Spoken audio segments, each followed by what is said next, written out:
Bom dia, boa tarde, boa noite para você que está nos ouvindo.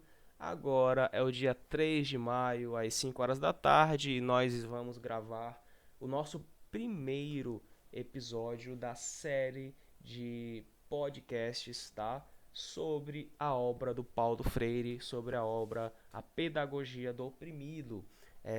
Por que nós estamos fazendo isso? Nós estamos fazendo isso porque é uma homenagem ao centenário do Paulo Freire e também como uma referência ao Dia da Educação, nós optamos por escolher essa obra deste autor que é tão famoso, tão consagrado na educação no Brasil e no mundo, para fazermos uma reflexão, tá? Vamos falar um pouco sobre as ideias que estão presentes na obra, vamos exercitar a crítica, porque vamos ouvir a opinião dos alunos, vamos tecer aqui debates. Lembrando que toda informação aqui é uma informação com base no livro do Paulo Freire e que todos os participantes, alunos, têm a sua própria opinião, podem concordar, podem discordar, eles são formadores do seu ponto de vista e todos nós vamos aprender juntos aqui sobre esta obra. A primeira coisa, né, antes de entrar no livro, acima de tudo, aquela perguntinha básica que é para conhecermos um pouco mais as pessoas que estão conosco. Eu quero apresentar cada um a vocês, tá? Quero começar aqui pelo Cauã Ítalo. É, Boa tarde, Cauã. Tá aí? Tá me ouvindo Boa tarde, direitinho? professor. Boa Cauã, tarde. Tô sim. só para começarmos, uma pergunta bem simples, tá? Em linhas gerais, não entrega muito ainda, mas em linhas gerais, como é que foi a leitura do Paulo Freire? Você achou fácil, difícil? Só para começo de Ô, conversa. tá. Eu achei a leitura. Eu não achei ela muito complicada. E eu Uhum. gostei muito, eu não vou mentir, eu gostei muito do ponto de vista dele. Eu discordei algumas coisas, mas uma boa parte das coisas que ele falou no livro eu achei bem interessante. Show, show de bola. Já já no decorrer desse podcast, você vai ter oportunidade de compartilhar mais do seu ponto de vista. Boa tarde, Maria Eduarda, tá me ouvindo? Boa tarde, tô sim. Primeiramente, tudo bem contigo? E segundamente, o que você achou da leitura? Difícil, fácil, rápida, pesada? Qual foi a sua primeira impressão ao ler o livro do Paulo Freire? Eu tive uma opinião parecida com a do Cauã. Eu achei uma leitura bem tranquila, não foi nada assim muito extremo. É, eu concordei sim com algumas coisas que ele disse, com outras nem tanto, mas eu achei bem tranquilo. Show de bola! Se você está curioso para saber o que é que a Maria Eduarda concordou e o que a Maria Eduarda discordou, não sai daí que ainda tem muita coisa que nós vamos falar nesse episódio. E por fim, temos aqui o Henrique. Henrique, seja muito bem-vindo, Henrique. Tudo bem com você? E como é que foi a sua experiência com Paulo Freire? O que é que você achou da leitura? Foi tranquila? Queremos saber. Fala aí. Tá tudo bem comigo e foi uma leitura até que fácil, apesar do vocabulário requintado que ele usa. Pois é. Já que você tocou nesse assunto, alguns comentários de algumas críticas, na verdade, que algumas pessoas dos episódios aqui dessa série de podcasts que têm feito acerca do Paulo Freire é justamente sobre a linguagem. Algumas pessoas têm achado a linguagem do Paulo Freire uma linguagem muito rebuscada, palavras difíceis. Mas outra coisa que tem comentado muito é que apesar da linguagem ser difícil, está sendo um desafio bacana porque as pessoas estão aprendendo novas palavras, novas colocações e tem sido um desafio que tem tido a sua recompensa. Então, eu vou aqui fazer a introdução do capítulo 1 e aí nós vamos conversar um pouco mais sobre ele. Pessoal, antes de falar do capítulo em si, lembrando quem é o Paulo Freire. O Paulo Freire, ele inicialmente em sua formação, ele não era é, letrista nem pedagogo, mas ele era da área do direito. Só que no decorrer da sua vida ele se encaminhou para o processo de letramento, para a área da pedagogia. Ele se envolveu em projetos no Nordeste brasileiro de alfabetização de trabalhadores. e com o passar do tempo ele se tornou um grande ícone na educação no Brasil e no mundo. É uma figura bem controversa, de aspecto político bem interessante, vamos falar mais sobre isso também, que durante o período do regime militar saiu do Brasil, depois ele retorna posteriormente. No Brasil, Paulo Freire é um grande nome na educação, porém ele é, segundo algumas fontes, o autor brasileiro, o estudioso brasileiro mais visto e utilizado e abordado nas universidades do mundo afora. Por isso, vale muito a pena você não se limitar somente a esse podcast, mas se interessar em conhecer mais, um pouco mais sobre a obra do Paulo Freire. Pessoal, o primeiro capítulo se chama A Justificativa da Pedagogia do Oprimido. E eu não queria falar um pouco sobre isso com as minhas palavras, eu gostaria de ouvir um pouco dos nossos convidados hoje. Por que uma pedagogia do oprimido, pessoal? Por que falar sobre uma pedagogia do oprimido? Tu tem alguma ideia, Cauã, sobre isso? Por que de uma pedagogia do oprimido e não uma pedagogia normal? Bom, no meu ponto de vista, eu achei que ele fala muito sobre educação, né? Como já se diz no livro inteiro. O oprimido, para mim, são os alunos, na minha concepção, que às vezes, como posso dizer, escapou a palavra da minha boca. Tranquilo, sem problema. Tipo assim, oprimido como se às vezes a gente, como se fosse aluno, e os professores fossem os opressores, entendeu? Como existem professores que às vezes não explicam a matéria direito, entendeu?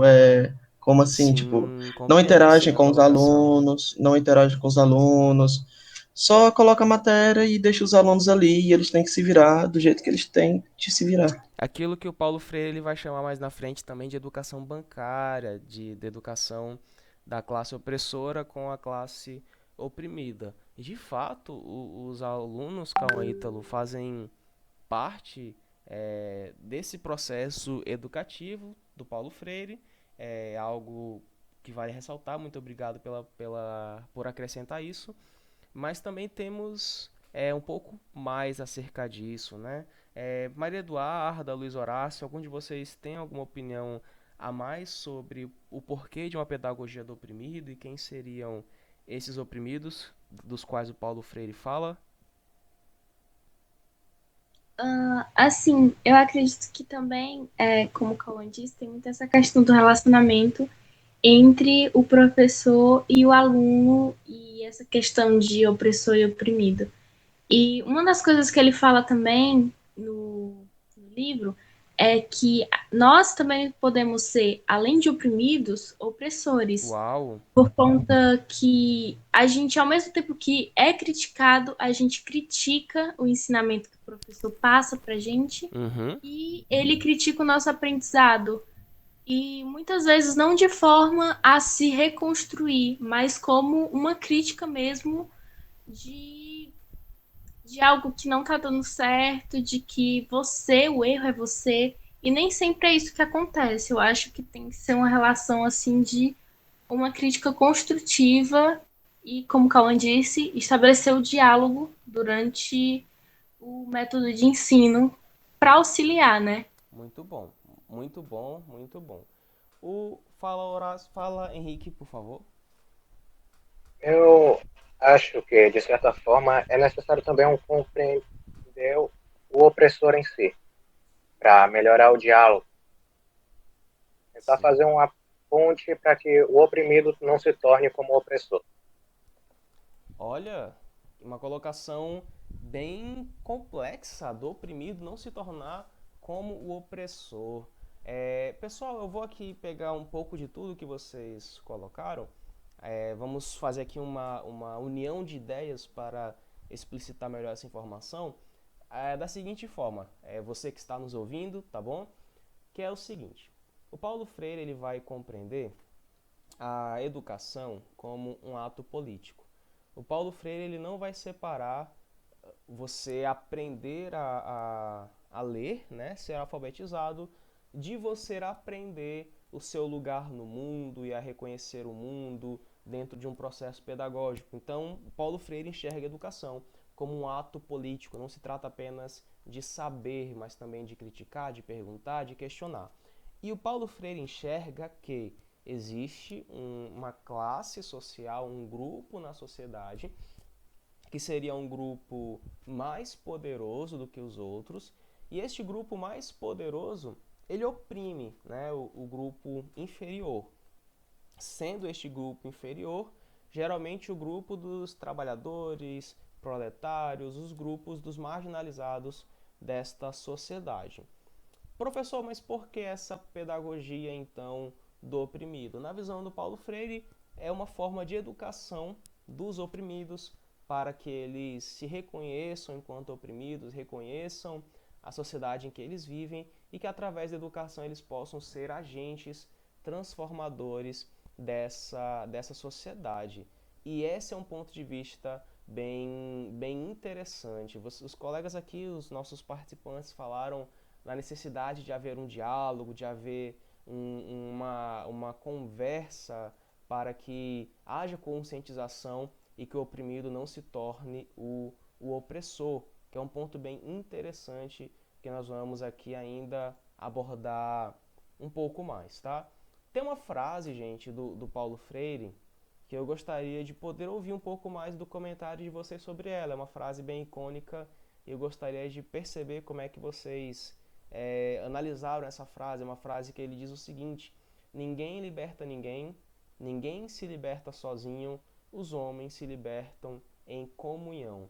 Como é que vocês enxergam ou leram e perceberam essa frase do Paulo Freire na obra? Ninguém liberta ninguém, ninguém se liberta sozinho, os homens se libertam em comunhão. O que é que vocês poderiam falar sobre esta frase aqui? Alguém gostaria de tomar a iniciativa?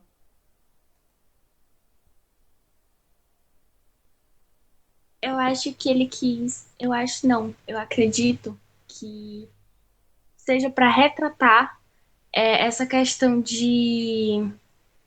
Calma, fugiu aqui. Essa questão de união, que atualmente o mundo ele é muito dividido em dois ou em três, e assim a gente não alcança a mudança que a gente deseja, a gente só se separa mais dela, a gente só se reparte. E assim vai gerando mais Uhum. conflito e mais coisa para resolver, então se torna um ciclo vicioso. Acredito que ele quis retratar aqui para a gente trazer uma mudança democrática para nossa sociedade. A gente tem que se unir num preceito só e seguir com isso para realmente rolar o que a gente deseja. Cauã, sobre isso que a Maria Eduarda falou, você acha que existe uma certa desunião na sociedade quando se trata de educação? Você acha que os estudantes são unidos ou deveriam se unir mais? Você acha que essa união poderia fazer a diferença na educação brasileira? Qual é a sua opinião sobre essa necessidade de união, Cauã?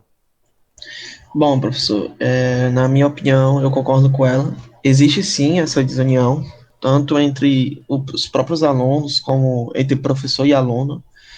E na minha visão, se existisse essa união, que as coisas seriam bem mais fáceis do que são hoje. Para mim, hoje existe sim essa desunião, porque, por exemplo, tem pessoas que sabem mais que as outras, os próprios alunos mesmo, e não pensam e nem tentam ajudar o outro, entendeu? Por exemplo, eu tenho uma dificuldade numa matéria, a Eduarda é boa nela, entendeu? Ela, tipo, pode saber que eu sou ruim, mas ela não pensa em me ajudar, entendeu? E eu acho que é isso. Muito bom, muito bom. Eu acho que agora que tocamos também no aspecto da união e dessa crítica que o Paulo Freire fala da necessidade das pessoas se unirem no processo de libertação, já que ninguém se liberta sozinho, os homens se libertam em comunhão, vem um ponto que eu julgo ser o ponto principal do nosso capítulo. A partir de agora, a nossa atenção vai ser muito focada nesse ponto aqui, pessoal, que é o ponto da educação como um aspecto político. Quando Paulo Freire ele fala da pedagogia do oprimido, ele está unindo duas áreas de conhecimento bem interessantes, que é a área da educação e a área da política. Pedagogia é um termo conceituado dentro da área da educação, pedagogia, enquanto que a opressão ou a posição de oprimido é um termo conceituado dentro das noções de política ou das noções de sociologia, opressor, oprimido, pegando um ponto de vista, inclusive, marxista, que era a visão política freiriana também. Mas aí vem essa questão. Pessoal, antes de aprofundar um pouco mais nisso, antes de ler Paulo Freire, vocês já tinham pensado alguma vez na educação como uma ação política? Na educação como um aspecto político? Já tinham pensado sobre isso, Luiz Horácio? Luiz Henrique, perdão. Na real, na real já. É uma situação meio que quem possui conhecimento está certo, já que o oprimido, de certa forma ignorante, não vai saber como questionar as informações que chegam aí. Vai apenas pegar essas informações e dar como certo. Uma coisa que o Henrique falou, que eu acho que me deu um start muito legal na reflexão, foi esse aspecto de não saber criticar, de não saber da validade da informação ser de um grupo e o outro não ter essa informação. Alguma vez, vamos ser sinceros, pessoal, vamos fazer aqui uma análise da nossa vivência em sala de aula. Alguma vez algum de vocês já teve alguma dúvida de algum conteúdo na sala, na época do totalmente presencial, antes dessa pandemia, e você tinha uma dúvida, só que ficou com vergonha de perguntar, de participar, porque você achou que talvez, sei lá, outras pessoas poderiam pensar algo sobre você ou que o professor não responderia? Alguma vez vocês já tiveram alguma dúvida e não perguntaram na sala de aula? Alguém já passou por essa experiência? Sim, inclusive existiram momentos em que não só eu, mas outros alunos questionaram certas coisas e muitas vezes os professores deixaram de responder ou simplesmente contornaram o assunto. Enfim, já aconteceu. Pois pronto. Eu quis fazer essa pergunta porque nessa situação de opressor e oprimido que o Luiz Henrique colocou também, é interessante que às vezes alguns grupos da sociedade eles não se veem capazes de criticar, não se veem capazes de opinar politicamente. Eu achei essa questão, essa reflexão bem válida, porque vocês já ouviram a frase conhecimento é poder alguma vez? E acham que essa relação de conhecimento é poder Já. tem a ver com essa relação de opressor e oprimido? Vocês acham que o opressor seria aquele que de uma certa forma detém conhecimento, Henrique, Cauã, ou vocês acham que essa comparação não está muito assertiva? Acho que está certo, porque é um controle de massa. Hum, e o conhecimento tem um papel importante nisso. Já que se você não questiona, você segue cegamente, você pode simplesmente guiar a massa para onde você quiser Uhum. que ela vá. Ok, pessoal. Gente, já vamos aqui começar a caminhar para o fim do nosso episódio. E eu gostaria de encerrar, né, de caminhar para o fim desse episódio aqui, perguntando para vocês propostas mais práticas, né? Já que o Paulo Freire ele fala tanto dessa relação da educação com a consciência política, eu queria perguntar para vocês, lembrando que são opiniões, cada um com a sua opinião, livre para se expressar, para concordar, para discordar, mas como vocês acham que seria possível, como vocês acham que a escola, que os professores, que o sistema educacional poderia incentivar a consciência política por parte dos estudantes e como vocês acham que os estudantes poderiam ter mais voz para para não se enxergarem apenas como aqueles que recebem informação, mas enxergarem que eles também são importantes no processo de elaboração, no processo de formação do modelo de aprendizagem. Como é que os estudantes poderiam ter mais voz? Eu vou começar pela Maria Eduarda, que ela já tinha liberado aqui o áudio, e na sequência vamos com o Cauã e com o Henrique. Eduarda, como é que os estudantes poderiam ter mais consciência política? O que é que você acha que poderia mudar na educação para melhorar isso? Tá contigo. Eu acredito que duas coisas principais é o diálogo, né? A troca de informações entre aluno e professor, como a gente já falou anteriormente, e menos aulas tradicionais e conteudistas. Eu acredito que tem que ter uma mudança, assim, uma evolução na comunicação, na forma como você passa o conhecimento para o aluno. Porque, como a gente está numa era mais moderna, muita coisa mudou e eu acredito que isso devia seguir um rumo diferente para simplificar mais a forma como é passado o conhecimento. Perfeito. Cauã, tem alguma opinião de como a educação poderia mudar para que os estudantes tivessem uma maior consciência política? Qual a sua opinião? Somos todos ouvidos.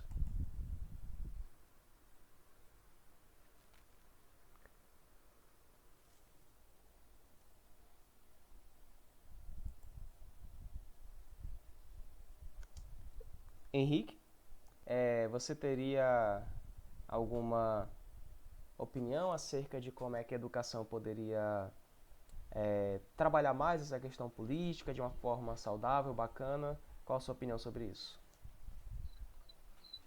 Eu acho que o desenvolvimento de pensamento crítico entre os alunos, tipo debates, essas coisas. Uhum. Debates, E participação. o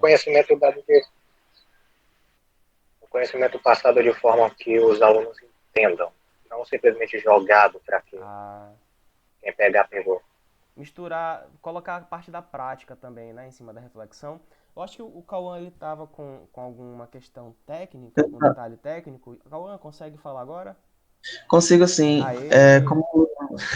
Como o Luiz falou, como o senhor mesmo falou, e a Eduarda, essa questão de educação muito ultrapassada, na minha opinião, eu concordo com isso. Como a gente vive hoje, umas aulas mais dinâmicas, em vez de só conteúdo e tarefa, e na minha opinião, ia ajudar muito. Ia dar mais confiança para os alunos, responder e tirar dúvida com os professores. Pois então, pessoal, nós vamos aqui já concluindo, tá? Eu já quero agradecer pela audiência de cada ouvinte que acompanhou esse primeiro episódio, e eu gostaria também de que os meninos se despedissem. Eu vou aqui passar de um por um, gostaria que cada um se despedisse dos nossos ouvintes e talvez compartilhar alguma coisa, a coisa principal que você aprendeu com Paulo Freire. Eu acho que seria uma dinâmica legal para encerrarmos esse episódio. Quem gostaria de começar se despedindo dos nossos ouvintes e compartilhando a principal coisa que aprendeu com Paulo Freire? Fiquem à vontade.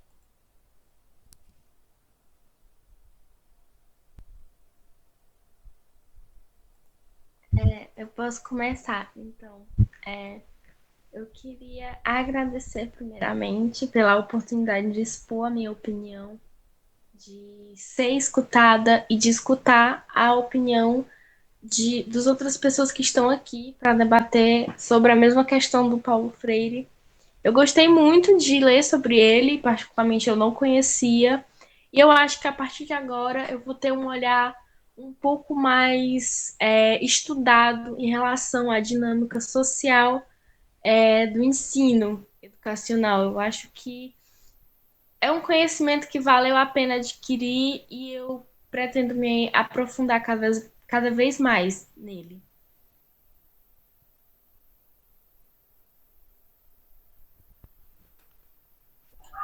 Bom, eu queria agradecer aqui, né, pela oportunidade. E eu gostei muito do Paulo Freire. Como a Duda falou, eu também não conhecia ele, nunca tinha lido nada sobre ele, nunca sabia que ele tinha existido, mas Eu achei muito interessante tudo que ele falou no livro e provavelmente eu vou procurar muito mais coisas sobre ele e tentar me informar melhor sobre ele. Eu queria agradecer a oportunidade e pelo fato de ter enriquecido o meu vocabulário e de conhecer também esse autor brasileiro que eu tanto ouvi falar, mas nunca li nada dele. Isso aí, nunca tinha lido nada, mas agora leu, então é muito bom poder discutir da educação com os estudantes e também entender que a nossa escola ela está aqui também dando esse espaço de voz e vez para que os alunos opinem e juntos possamos construir uma educação melhor. Você que está nos ouvindo, obrigado por ter nos acompanhado até aqui. Nós vamos ficando por aqui com este nosso episódio, lembrando que esse é o primeiro de uma série de 4 episódios, cada um falando sobre um dos capítulos da Pedagogia do Oprimido. Então eu te encontro no próximo episódio. Obrigado aos nossos convidados, Cauã, Henrique, Eduarda, e nos vemos no nosso próximo encontro. Um grande abraço, até mais, pessoal!